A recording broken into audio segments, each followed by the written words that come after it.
দর্শক, বিটিভি নিউজের সাপ্তাহিক আয়োজন আদালতের খবরাখবর অনুষ্ঠানে আপনাদের সকলকে স্বাগত জানাচ্ছি। আমি মেহনাজ মনি। বরাবরের মতো এ পর্বেও রয়েছে আন্তর্জাতিক অপরাধ ট্রাইব্যুনালের খবর। এছাড়াও আছে গেল সপ্তাহে দেশের আদালত অঙ্গনের বিচার কার্যক্রমের সংবাদ ও সংবাদ বিশ্লেষণ। 2024 সালের জুলাই আগস্টে নরসিংদীতে সংঘটিত গণহত্যার ঘটনায় দায়ের করা মামলায় ওয়ারেন্টভুক্ত পলাতক আসামি অতিরিক্ত পুলিশ সুপার অনির্বাণ চৌধুরী এবং নির্বাহী ম্যাজিস্ট্রেট মোহাম্মদ সাইফুল ইসলামকে গ্রেপ্তার করা হয়েছে। 14 এপ্রিল বিকেলে আন্তর্জাতিক অপরাধ ট্রাইব্যুনালের প্রসিকিউটর গাজী মনোয়ার হুসাইন তামিম এই তথ্য নিশ্চিত করেন। দর্শক, বৈষম্য বিরোধী ছাত্র আন্দোলনে নরসিংদীর রাজপথে নিহত 16 জনের মধ্যে 14 জন গুলিবিদ্ধ হয়ে এবং 2 জনকে পিটিয়ে হত্যা করা হয়েছে। এদের মধ্যে গুলিবিদ্ধ হয়ে সর্বপ্রথম শহীদ হন স্কুল পড়ুয়া নবম শ্রেণীর ছাত্র তাহমিদ ভূঁইয়া। 18 জুলাই ঢাকা সিলেট মহাসড়কে নরসিংদী শহরের জেলখানার মোড়ে কোটা সংস্কারের দাবিতে আন্দোলনের এক পর্যায়ে পুলিশের সঙ্গে ধাওয়া পাল্টা ধাওয়ার মাঝখানে পড়ে তাহমিদ। পুলিশের গুলিতে ঝাঁঝরা হয়ে যায় তার বুক। ঘটনাস্থলেই মারা যায় তাহমিদ।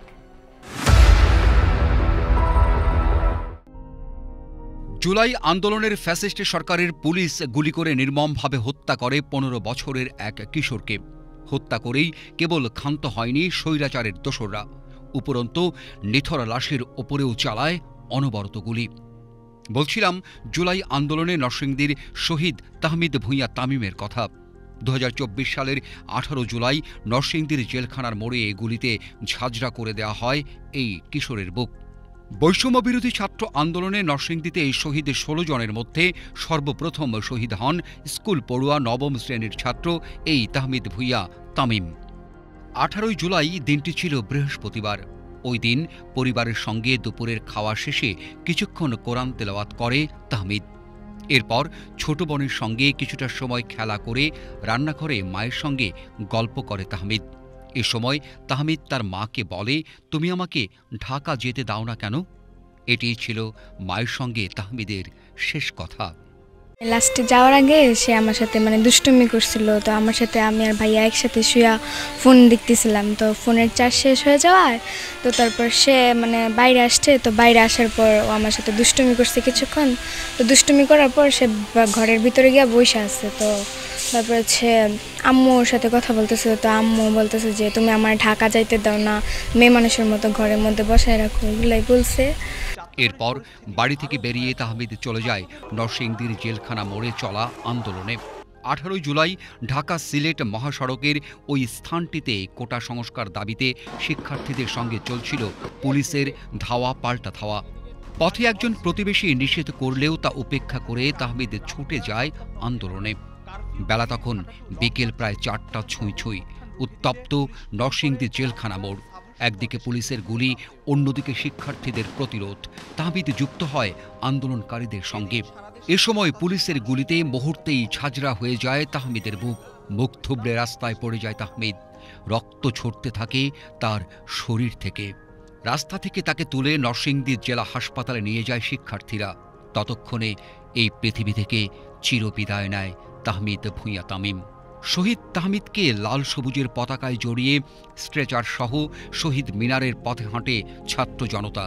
স্লোগানে স্লোগানে যখন তারা জেলখানা মোড়ের দিকে এগিয়ে যায়, তখন ছাত্র জনতাকে লক্ষ্য করে আবারও বৃষ্টির মতো গুলি ছোড়ে পুলিশ। স্ট্রেচারে পড়ে থাকা তাহমিদের প্রাণহীন নিথর দেহেও লাগতে থাকে গুলি। ঘটনাস্থলে উপস্থিত ছিলেন শহীদ তাহমিদ ভূঁইয়া তামিমের পিতা রফিকুল ইসলাম ভূঁইয়া। প্রায় 100 গজ দূরে দাঁড়িয়ে মৃত সন্তানের লাশের ওপরও অনবরত গুলি লাগতে দেখে চিৎকার করতে করতে বাকরুদ্ধ হয়ে পড়েন অসহায় পিতা। এই অবস্থায় আত্মরক্ষার্থে ছাত্র জনতা তাহমিদের পিতাকে নিয়ে কাছের এক মসজিদে আশ্রয় নেন। পরিস্থিতি কিছুটা স্বাভাবিক হলে শিক্ষার্থীদের সহায়তায় ছেলের লাশ নিয়ে বাড়ি ফেরেন রফিকুল ইসলাম ভূঁইয়া। ওই দিন রাতেই তাহমিদের স্কুল ও চিনিশপুর ঈদগাহে 2 দফা নামাজে জানাজা শেষে স্থানীয় কবরস্থানে শহীদ তাহমিদকে দাফন করা হয়।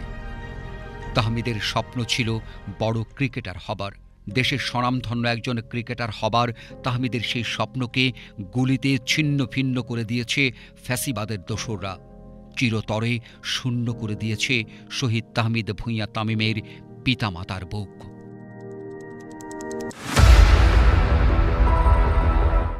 জুলাই আগস্টের গণহত্যার ঘটনায় দায়ের করা মামলাগুলোর মধ্যে ক্ষমতাচ্যুত প্রধানমন্ত্রী শেখ হাসিনার মামলার তদন্ত প্রায় চূড়ান্ত পর্যায়ে রয়েছেন। 16 এপ্রিল আন্তর্জাতিক অপরাধ ট্রাইব্যুনালে শুনানি শেষে প্রসিকিউটর গাজী মনোয়ার হুসাইন তামিম সাংবাদিকদের এই তথ্য জানান। এই প্রসিকিউটর বলেন, শেখ হাসিনা, ওবায়দুল কাদের সহ আওয়ামী লীগ নেতাদের এবং আইনশৃঙ্খলা রক্ষাকারী বাহিনীর শীর্ষ কর্মকর্তাদের বিরুদ্ধে দায়ের করা মামলাগুলো ট্রাইব্যুনালে ব্যক্তিকেন্দ্রিক মামলা। শেখ হাসিনা, ওবায়দুল কাদের সহ আওয়ামী লীগের এবং আইনশৃঙ্খলা বাহিনীর এই টপ কমান্ডার্সদের মামলাগুলো ট্রাইব্যুনালে হচ্ছে পার্সন ওয়াইজ, অর্থাৎ ব্যক্তিকেন্দ্রিক মামলা। মানবতা বিরোধী অপরাধ সংগঠনে কি কি কার্যক্রম করেছে আমরা আইনের ভাষায় বলি সুপিরিয়র কমান্ড রেসপন্সিবিলিটি। আর যে সকল ঘটনাস্থলে সরাসরি আমরা ঘটনাস্থলে অপরাধের অভিযোগ পাচ্ছি, সেই ঘটনাস্থল কেন্দ্রিক কিছু মামলা তদন্ত চলছে।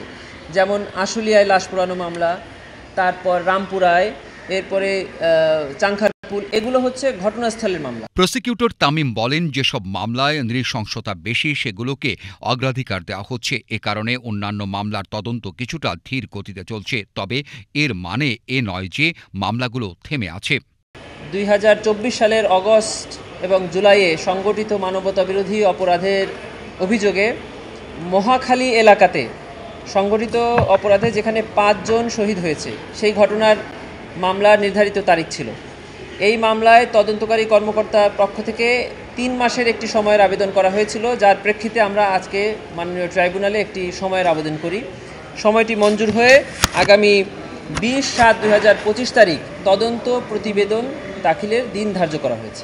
ট্রাইব্যুনালে আরেকটি মামলা ছিল জুলাই গণঅভ্যুত্থানের সময় মোহাম্মদপুরে সংগঠিত যে মানবতা বিরোধী অপরাধ, সেই মামলায় মোহাম্মদ ওমর ফারুক নামে একজন আনসার সদস্য তদন্তকারী কর্মকর্তা পেয়েছে যে এই আনসার সদস্য একদম ঠান্ডা মাথায় আন্দোলনকারীরা, ছাত্র জনতারা একটি রাস্তার পাশে জড়ো হয়ে আছে, একদম তারা কোনো আন্দোলনে অংশগ্রহণ করছে না বা তারা কোনো ইট পাটকেলও নিক্ষেপ করছে না, একদম দাঁড়িয়ে আছে। তাদের কাছে গিয়ে ঠান্ডা মাথায় গুলি করে ওখানে একজনকে হত্যা করল।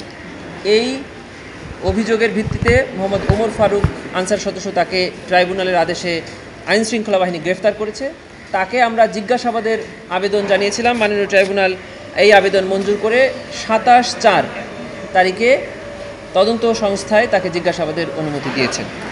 আরও 2টি আবেদন ছিল বিভিন্ন মামলায়। সেটি হলো, তদন্তকালে এই জুলাই গণঅভ্যুত্থানের মামলায় যে সকল ডকুমেন্ট তদন্তকারী কর্মকর্তা সার্চ করে এবং সিজ করতে পারে বা সংগ্রহ করতে পারে, সেগুলো যেন সরকারের যথাযথ কর্তৃপক্ষর নিকট থেকে এর ভেরিফাই করতে পারে, এর জেনুইনিটি টেস্ট করতে পারে, সেই আবেদন আমরা করেছিলাম। 2টি আবেদনই মাননীয় ট্রাইব্যুনাল মঞ্জুর করেছে।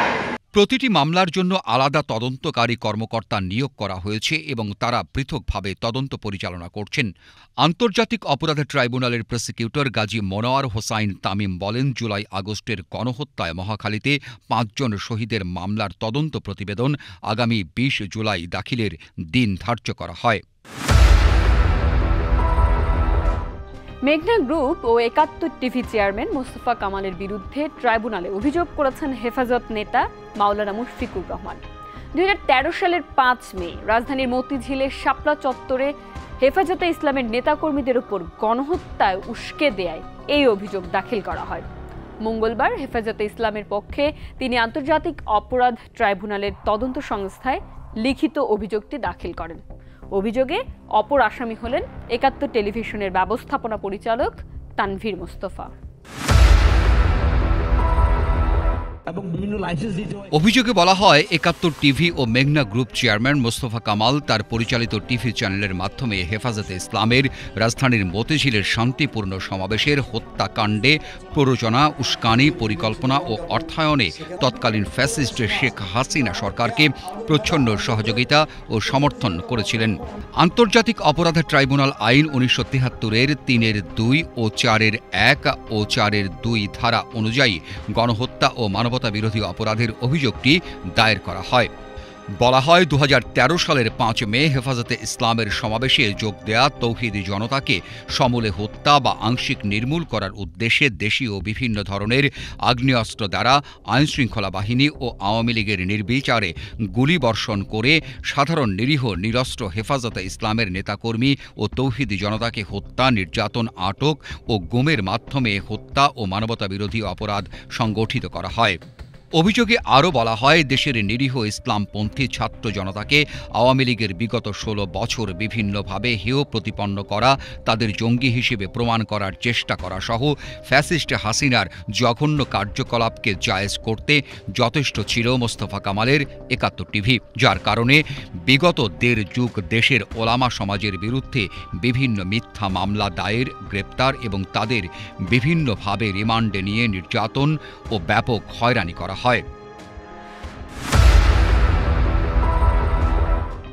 জুলাই আগস্টে ছাত্র আন্দোলনের সময় সাভারের আশুলিয়ায় লাশ পোড়ানোর ঘটনায় মানবতা বিরোধী অপরাধের মামলায় গ্রেফতার দেখিয়ে ঢাকা জেলার সাবেক অতিরিক্ত police super crime and ops Mohammad Abdullahil Kafi, Dhaka জেলা পুলিশের সাবেক অতিরিক্ত সুপার সাভার সার্কেল মোহাম্মদ শাহিদুল ইসলাম ও সাবেক ডিবি পরিদর্শক মোহাম্মদ আরাফাত হোসেনকে কারাগারে পাঠানোর নির্দেশ দিয়েছেন আন্তর্জাতিক অপরাধ ট্রাইব্যুনাল।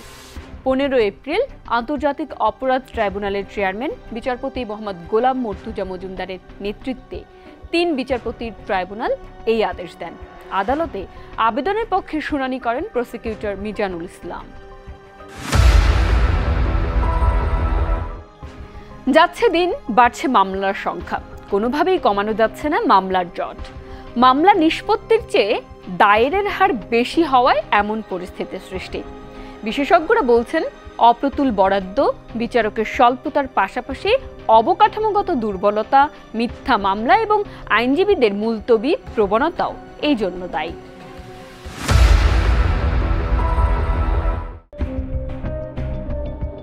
বিচার বিভাগ সংস্কার কমিশনের রিপোর্ট অনুযায়ী বর্তমানে বাংলাদেশে একজন বিচারকের বিপরীতে জনসংখ্যা গিয়ে দাঁড়িয়েছে ৮৭,৭৬৬ জন। বর্তমানে দেশের আদালতগুলোতে বিচারাধীন মামলার সংখ্যা ৩৮,৩৭,৩২৯টি। ২০২৪ সালের ডিসেম্বর পর্যন্ত এই হিসেব পাওয়া গেছে সুপ্রিম কোর্ট থেকে। ১৬ বছর আগে অর্থাৎ ২০০৮ সালে বিচারাধীন মামলার সংখ্যা ছিল ১৪,৮৯,১২১টি। বর্তমানে অধীনস্থ আদালতে মোট বিচারকের সংখ্যা ২,২৫৪ জন। এর মধ্যে সরকারের বিভিন্ন মন্ত্রণালয় ও দপ্তরে প্রেষণে রয়েছেন ৩১৯ জন বিচারক। ফলে বিচার কাজে নিয়োজিত রয়েছেন ১,৯৩৫ জন। কর্মরত বিচারক প্রতি বিচারাধীন মামলার সংখ্যা গিয়ে দাঁড়িয়েছে ১,৯৮৩টি। বিচারক প্রতি এত বিপুল সংখ্যক মামলা কবে নিষ্পত্তি হবে তা বলতে পারছেন না কেউ। আবার প্রতি বছরই বাড়ছে দায়েরকৃত নতুন মামলার সংখ্যা। তবে এজন্য আধুনিক কেস ম্যানেজমেন্ট ও মিথ্যা মামলা কমানোর পাশাপাশি আইনজীবীদেরও দায়িত্বশীল হওয়ার কথা বললেন এই আইনজীবী। আমাদের দেশে ১৭ কোটি বলেন, ১৬ কোটি বলেন বা ১৮ কোটি বলেন, এটার বিপরীতে আমাদের মাত্র ২,০০০ বিচারক আছে। ২,০০০-এর ভিতর মাত্র ১৭০০ ফাংশনিং, বাকি ৩০০ ট্রেনিং নিয়ে নানাবিধ কাজে ব্যস্ত। এর পাশাপাশি স্বল্পতার পাশাপাশি আমাদের লয়াররা একজন নিতে খুব পারদর্শী, অর্থাৎ মামলা মুলতবি করা, মামলার সময় নেওয়া, এই যে একটা ট্রেন আমাদের চলে আসছে, সেটির কারণেও জট বাঁধছে। আরেকটা জট পাচ্ছে, আমাদের কেস ম্যানেজমেন্ট বলতে কিছু নেই। ইংল্যান্ডে যেমন কেস ম্যানেজমেন্ট আছে, প্রথম দিনের হিয়ারিংয়ে জাজ এবং দুই পক্ষ মিলে ক্যালেন্ডার ঠিক করে কোন দিন হিয়ারিং হবে, কোন দিন সাক্ষী আসবে, কবে জাজমেন্ট হবে, একটা শিডিউল করে দেয়। ওই শিডিউলের বাইরে যদি কেউ যেতে চায় তাকে জরিমানা করা হয়, যার কারণে দ্রুত নিষ্পত্তি হয়। দীর্ঘদিন থেকে মানুষ কিন্তু এই মামলা থাকে, জড়িত থাকে। আপনার মামলা তো বেড়ে যাচ্ছে, তারপরে একটা মামলা এই মামলায় হয়তো দীর্ঘদিন চলতে থাকতেছে। আমরা যেটা করতে হবে মূলত ফলস মামলা, মানে ফলস ইমপ্লিকেশন, এটা বন্ধ করতে হবে। যেমন একজন নারীর মানে ডোমেস্টিক ভায়োলেন্স, হাতজনে মারামারি হয়েছে বা গণ্ডগোল হয়েছে, ওয়াইফকে মারছে, এই জন্য দেখা যাচ্ছে বাবাকে, দাদাকে, ফুফুকে সবাইকে আসামি করছে। এবং এটা কিন্তু তারা হয়রানি হচ্ছে, সে পর্যন্ত এরা যদি খালাস হয়ে যায় কোনো ন্যায় বিচারে পাচ্ছে না। 100 জন আসামির মধ্যে যদি 90 জন খালাস হয়ে যায়, এরা 3-4 বছর 5 বছর সাফার করতেছে, এরা কিন্তু কোনো রকম কম্পেনশন পাচ্ছে না। আর একটা আমরা আসামি হলে সে যদি হাজিরাতে আরম্ভ করে, সে তো আর কোনো কাজ করতে পারছে না, তার নর্মাল লাইফটা যে বড়েছে হচ্ছে। আমি মনে করি যদি বিচারক নিয়োগ করলেই, বিচারপতি নিয়োগ করলেই যে মামলার জট কমে যাবে, আমি তা মনে করি না। আমি মনে করি মামলার উৎস যেখানে মধ্যে যে পুলিশ কেস বা সিআর কেস যেগুলো হয় নিম্ন আদালতে, ক্রিমিনাল কেসগুলো পার্টিকুলারলি, সেগুলোর ব্যাপারে সজাগ থাকতে হবে যেন ফলস ইমপ্লিকেশন না হয়। আর যদি যারা মিথ্যা মামলা করবে তাদের জন্য শাস্তির ব্যবস্থা করতে হবে, ক্ষতিপূরণ ব্যবস্থা করতে হবে। তারা যেন যে তাদের ফলস কালে ইমপ্লিকেট করলে পুলিশ যদি ফলস রিপোর্ট দেয়, তাহলে সে পুলিশের ডিমোশনের ব্যবস্থা করতে হবে, শাস্তির ব্যবস্থা করতে হবে। যিনি মামলা করবেন তার ব্যাপারেও কিন্তু শাস্তির ব্যবস্থা করতে হবে। পাশাপাশি যারা সাফার করে, লোক সাফার করে 3, 4, 5 বছর 7 বছর একটা আমার পেন্ডিং থাকে, তাদের জন্য সরকার রাষ্ট্রের পক্ষ থেকে যদি রাষ্ট্র ব্যর্থ হয় যদি এটা নিশ্চিত করতে, পুলিশের ফলস রিপোর্ট দেওয়াটা বন্ধ না করে, যদি তাহলে না করতে ব্যর্থ যদি, আমার মনে করি ক্রিমিনাল কম্পেনসেশন বোর্ড করা উচিত আমাদের দেশে। বিচারক প্রতি এই বিপুল সংখ্যক মামলা নিষ্পত্তি করতে কত বছর লাগবে তা ভাবিয়ে তুলছে বিচার প্রশাসনকে। নানাভাবে চেষ্টা করা হচ্ছে মামলার জট কমিয়ে আনতে, কিন্তু জট কমানো সম্ভব হচ্ছে না। আইনজ্ঞরা মনে করেন নিষ্পত্তির চেয়ে মামলা দায়ের বেশি হওয়ায় এমন পরিস্থিতির সৃষ্টি। যেমন মামলা জট কেন হচ্ছে, মামলা জটের কারণ হচ্ছে, প্রধানত কারণ বিচার বিভাগের অবকাঠামোগত উন্নয়ন প্রয়োজন, এখানে খুবই অবকাঠামো উন্নয়নের অভাব রয়েছে। তারপর বাংলাদেশে 87,000 জনসংখ্যার বিপরীতে 1 জন করে বিচারক আছেন, যা অতি নগণ্য। এর কারণে মামলার জট শেষ হচ্ছে না, কারণ পৃথিবীর কোথাও এত জনসংখ্যার বিপরীতে এত কম সংখ্যক বিচারক নেই। তাছাড়া বিচার বিভাগের যে পরিমাণ জনশক্তি প্রয়োজন, সে জনশক্তিরও অপ্রতুল, প্রয়োজনের তুলনায় খুবই অপ্রতুল, যার কারণে মামলার জট কমছে না। এছাড়াও প্রতিনিয়ত মামলা দায়ের হচ্ছে, নতুন নতুন সমস্যা দেখা দিচ্ছে আইনগত, তখন নতুন মামলা হচ্ছে, কিন্তু যেহেতু মামলার সমাপ্ত হচ্ছে না, যার ফলে এই মামলাগুলো আরও জটের সৃষ্টি হচ্ছে। কারণ একটি মামলা শেষ হতে দেখা যায় যে প্রথমে ম্যাজিস্ট্রেট কোর্টে, তারপরে সেশন জাজে বা জেলা জাজে, তারপরে হাইকোর্টে বা অ্যাপিলেট ডিভিশনে, এভাবে দেখা যায় যে 20, 25, 30 বছর চলে যায় মামলা শেষ করার জন্য, কনক্লুশনে আসার জন্যে। যার ফলে নিত্য নতুন মামলা হচ্ছে, আর এই মামলাগুলো দ্রুত শেষ হচ্ছে না, বিদায় মামলার জট থেকেই যাচ্ছে। বিভাগে অনেকদিন থেকেই এটা বিচারকের শূন্যতা বিরাজ করছিল। অ্যাটলিস্ট সম্প্রতি 2 জন মাননীয় বিচারপতি নিয়োগ করাতে শূন্যতা কিছুটা হলেও দূরীভূত হবে মনে করি। আর হাইকোর্ট ডিভিশনের বিচারপতির স্বল্পতা আছে, এবং ফাইল করলে অনেক সময় দেখা যাচ্ছে 2 সপ্তাহ, 3 সপ্তাহ, 4 সপ্তাহ পর্যন্ত আপনার ওয়েটিংয়ে থাকতে হয়। এদিকে কারাপশনটা এনকারেজ হচ্ছে। তো হাইকোর্টেও ইনশাল্লাহ বিচারপতি নিয়োগ আমরা আশা করছি এবং দাবি করছি খুব তাড়াতাড়ি বিচারপতি নিয়োগ করার জন্য। আর আসলে আমরা মামলা কীভাবে 45 লক্ষ মামলা পিনের কাছে কীভাবে কমাবো, আমরা কিন্তু মামলা রুট যেখানে মধ্যে সেখানে আমরা হাত দিতে হবে। সেটা হলো যে আপনার মামলা দায়েরের সময় আমাদের যেটা করতে হবে, একটা ঘটনা দেখা যায় 1 জন বা 2 জন, তাই 50 জন, 60 জন, 100 জন আসামি করা হচ্ছে, 300 জন আসামি করা হচ্ছে। হুয়েভার ইট ডাজন্ট ম্যাটার কোন গভর্নমেন্ট কি আছে না আছে, এটা উচিত না, মানে এটা উচিত না। এটা হলে এটার কারণে গিয়ে ধরেন আপনার দীর্ঘদিন থেকে মানুষ কিন্তু এই মামলা জড়িত থাকে। বিচার বিভাগে কিন্তু সরকারের গত 15 বছর লাস্ট সরকারের কিন্তু একটা মাধ্যম ছিল রাষ্ট্রকে নিয়ন্ত্রণ করার। তারা যাই করতো কিন্তু বিচার বিভাগ এটা করে নিত, লিগাল করে নিত, বা এটাকে রাজ করার চেষ্টা করছে। পরিসংখ্যানে দেখা যায় বাংলাদেশে যেখানে 87,766 জন জনসংখ্যার বিপরীতে 1 জন বিচারক রয়েছেন, সেখানে যুক্তরাজ্যে 1 জন বিচারকের বিপরীতে জনসংখ্যা রয়েছে 3,186 জন, যুক্তরাষ্ট্রে 10,000, অস্ট্রেলিয়ায় 24,300 জন, শ্রীলঙ্কায় 52,632 জন, পাকিস্তানে 50,000 এবং ভারতে 47,619 জন জনসংখ্যা রয়েছে।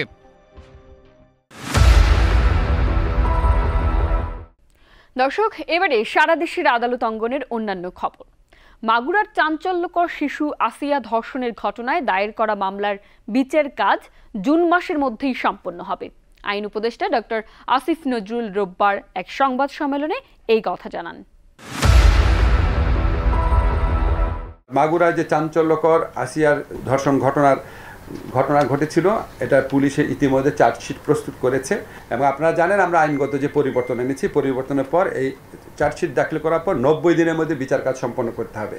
তবে আমরা যেহেতু ফরেন্সিক রিপোর্ট পেয়েছি, ডিএনএ রিপোর্ট পেয়েছি, ডিএনএতে যেহেতু আলামত মিলেছে, আমার ধারণা এই বিচার কার্য এর চেয়েও আরও অনেক দ্রুত গতিতে শেষ হবে, আমার ধারণা এবং আশাবাদ। এদিকে রোববার রাত 10:15টার দিকে মাগুরার চিফ জুডিশিয়াল ম্যাজিস্ট্রেট আদালতে এই মামলার চার্জশিট দাখিল করে পুলিশ। মাগুরা শহরের নিজ নান্দোয়ালি গ্রামে বোনের শ্বশুরবাড়ি বেড়াতে গিয়ে 6 মার্চ ধর্ষণের শিকার হয় 8 বছরের শিশু আসিয়া। এই ঘটনার পর মাগুরা ছাড়াও সারা দেশে শিশু নির্যাতনের প্রতিবাদে স্কুল কলেজ সহ বিভিন্ন বিশ্ববিদ্যালয়ের শিক্ষার্থীরা বিক্ষোভে নামেন। পুলিশ প্রাথমিক অভিযোগের ভিত্তিতে শিশুটির বোনের বাড়িতে বসবাসরত 4 জনকে আটক করে। শিশুটির মায়ের দায়েরকৃত মামলাতেও ওই 4 জনকে আসামি করা হয়। এদিকে ধর্ষণের ঘটনার পর শিশুটিকে প্রথমে মাগুরা 250 শয্যা বিশিষ্ট হাসপাতালে এবং পরে ঢাকায় সম্মিলিত সামরিক হাসপাতালে ভর্তি করা হলে সেখানে চিকিৎসাধীন অবস্থায় 13 মার্চ মারা যায় শিশুটি। এই ঘটনার পর পুলিশের রিমান্ড চলাকালে মামলার মূল আসামি শিশুটির বোনের শ্বশুর হিটু শেখ 15 মার্চ বিকালে মাগুরার সিনিয়র জুডিশিয়াল ম্যাজিস্ট্রেট আদালতে স্বীকারোক্তিমূলক জবানবন্দি দেন, যেখানে ধর্ষণ ও হত্যাচেষ্টার ঘটনায় তিনি একাই জড়িত বলে স্বীকার করেন।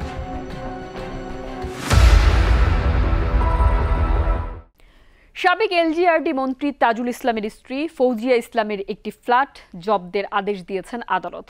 দুদকের আবেদনের পরিপ্রেক্ষিতে ঢাকা মহানগরের জ্যেষ্ঠ বিশেষ জজ মোহাম্মদ জাকির হোসেন মঙ্গলবার এই আদেশ দেন। দুদকের তথ্য অনুযায়ী ফৌজিয়া ইসলামের নামে বান্দরবানের 54টি দলিলে কেনা জমি জব্দের আদেশ দিয়েছেন আদালত। এর বাইরে তার 12টি ব্যাংক হিসাব এবং 14টি কোম্পানির শেয়ার অবরুদ্ধ করার আদেশ দিয়েছেন আদালত। দুদক আদালতকে জানিয়েছে 6,90,00,000 টাকার জ্ঞাত আয় বহির্ভূত সম্পদ অর্জনের অভিযোগ আনা হয়েছে তাজুল ইসলামের স্ত্রী ফৌজিয়া ইসলামের বিরুদ্ধে। তার 11টি ব্যাংক হিসেবে জমা হয় 13,93,00,000 টাকা। এর আগে 13 এপ্রিল তাজুল ইসলামের সম্পদ জব্দের আদেশ দেন আদালত। দুদকের তথ্য অনুযায়ী কুমিল্লায় তাজুল ইসলামের 62টি দলিলের মাধ্যমে কেনা সম্পদ ও 3টি গাড়ি জব্দের আদেশ দেন আদালত। এছাড়া আদালত তার 34টি ব্যাংক হিসাব ও 18টি কোম্পানির শেয়ার অবরুদ্ধ করার আদেশ দেন। জনপ্রশাসন মন্ত্রণালয়ের সাবেক সচিব ও বাংলাদেশ বিনিয়োগ উন্নয়ন কর্তৃপক্ষের সাবেক নির্বাহী সদস্য মোহাম্মদ খায়রুল ইসলামের ছেলে মুরসালিন ইসলাম সৌরদ্বীপের ইউনিয়ন ব্যাংক পিএলসির একটি বিও শেয়ার অবরুদ্ধের আদেশ দিয়েছেন ঢাকার একটি আদালত। এই শেয়ারে 54,84,86,000 টাকা রয়েছে বলে আবেদনে উল্লেখ করেছেন দুদকের উপসহকারী পরিচালক সাবিকুন নাহার। মঙ্গলবার 15 এপ্রিল দুদকের আবেদনের পরিপ্রেক্ষিতে ঢাকা মহানগর জ্যেষ্ঠ বিশেষ জজ মোহাম্মদ জাকির হোসেন গালিব এ আদেশ দেন। আবেদনে বলা হয়েছে মোহাম্মদ খায়রুল ইসলামের বিরুদ্ধে জালিয়াতি, বিভিন্ন অনিয়ম ও দুর্নীতির মাধ্যমে ভুয়া সম্পত্তি জামানত হিসেবে মর্টগেজ দিয়ে বেসিক ব্যাংকের কাউরান বাজার শাখা থেকে 10 কোটি টাকা ঋণ গ্রহণ করে আত্মসাতের অভিযোগটি অনুসন্ধানাধীন রয়েছে।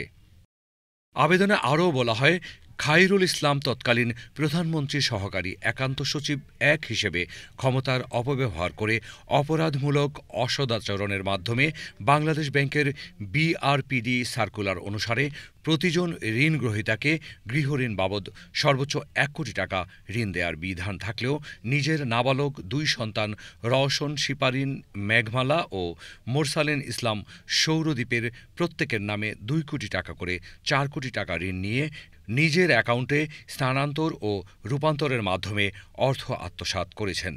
মোরসালিন ইসলাম সৌরদ্বীপের শেয়ারগুলো জরুরি ভিত্তিতে ফ্রিজ করা প্রয়োজন।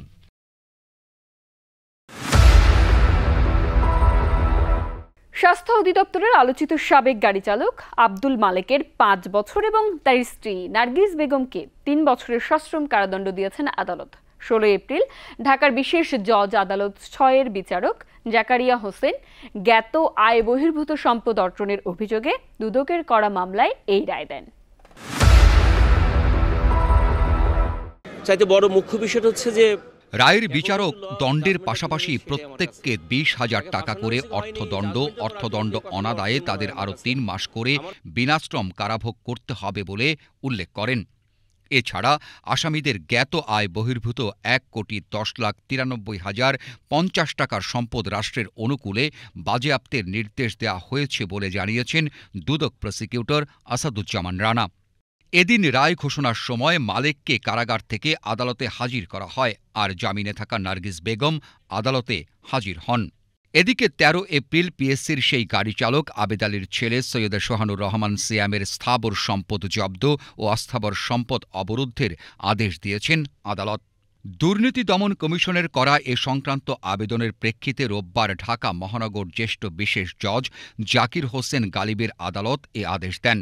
দুদকের পক্ষে উপসহকারী পরিচালক জাকির হোসেন জব্দ ও অবরুদ্ধের আবেদন করেন। স্থাবর সম্পদের মধ্যে মানিকগঞ্জের কালকিনি উপজেলার 18% জমি রয়েছে। অস্থাবর সম্পদের মধ্যে সোহানের নামে থাকা একটি গাড়ি ও 2টি ব্যাংক হিসাব রয়েছে। গাড়ির মূল্যসহ ব্যাংক হিসাবে রয়েছে 23,01,599 টাকা। গত 7 এপ্রিল দুদকে অভিযোগ থাকায় বাংলাদেশ সরকারি কর্ম কমিশনের অবসরপ্রাপ্ত গাড়ি চালক সৈয়দ আবেদ আলী জীবনের একটি গাড়ি, 13টি ব্যাংক হিসাব অবরুদ্ধ ও 2টি ফ্ল্যাট, একটি 6তলা বাড়িসহ 8.88 বিঘা জমি জব্দের আদেশ দেন আদালত। এর আগে গত 5 জানুয়ারি অবৈধভাবে 5,37,00,000 টাকার সম্পদ অর্জন এবং প্রায় 45 কোটি টাকার অবৈধ আর্থিক লেনদেনের অভিযোগে আবেদ আলী, তার স্ত্রী শাহরিন আক্তার শিল্পী ও তাদের ছেলে সৈয়দ সোহানুর রহমান সিয়ামের বিরুদ্ধে পৃথক 3টি মামলা করে দুদক।